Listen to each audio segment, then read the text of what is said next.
Good day everyone, I'm Wouter Vansteelant and today I'll be talking about how European honey buzzards deal with wind conditions during long-distance soaring migration. This research is part of my PhD on the role of weather in soaring migration at multiple scales, which I'm conducting at the University of Amsterdam under supervision of WILLEM, BOUTEN and JUDY SHAMOUN-BARANES. Now, European honey buzzards are peculiar birds of prey because they depend almost entirely on wasps and bumblebees to rear their young. Being dependent on cold-blooded prey means they need to make the most of the summer, and we clearly see that the breeding success declines as females tend to lay their eggs on a later date.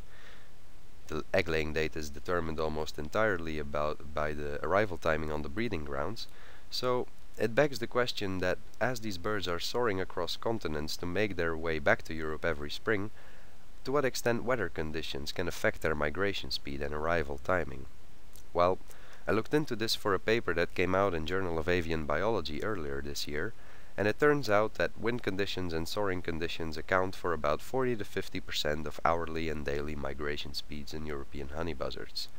In fact, weather is so important that it accounts for almost all the regional and seasonal differences in migration speed. This emphasizes that the birds have pretty little room to modulate their own migration speed, and they really have to make the most of the weather while they're on the wing. So, if that's the case, how do they deal with wind? Let's imagine a bird that's migrating back north in spring.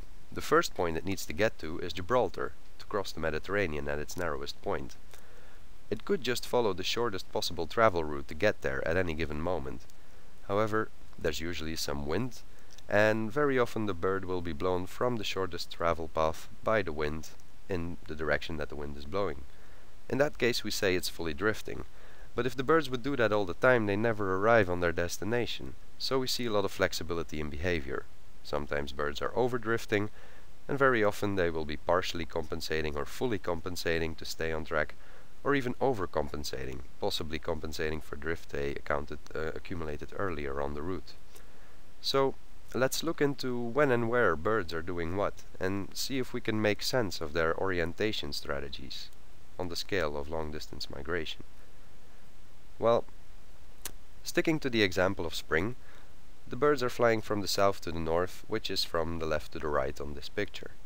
What's immediately evident is that when the birds are over the Sahara, that's the area indicated in the black box, they spend a lot more time drifting and overdrifting in wind than they would elsewhere on the migration route. Later on, when they get to Gibraltar at latitude 35, there's a clear peak in compensation behavior, and after they cross the Pyrenees at about latitude 45, the amount of time spent compensating only increases as they approach the breeding grounds. However, it's not just that a bird compensates more for wind when it gets closer to its goal.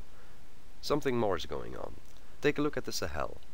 Almost always when the birds are passing there in spring, the winds are blowing towards the west.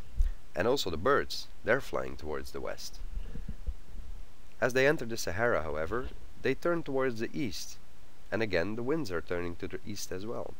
So while the birds are flying along detour with respect to Gibraltar, they probably accumulate so much wind support along the way that they're able to complete the migration a lot faster than they could if they would just be flying along the shortest possible route. The results also emphasize that if the birds are adapted to predictable wind conditions in different areas, then unpredictable wind conditions might throw a bird off course, like some of the detours you can see along the eastern corridor of the migration flyway. I need to quantify all these things a bit better, but I think these maps paint a pretty clear picture so far. Unfortunately, that's it for today.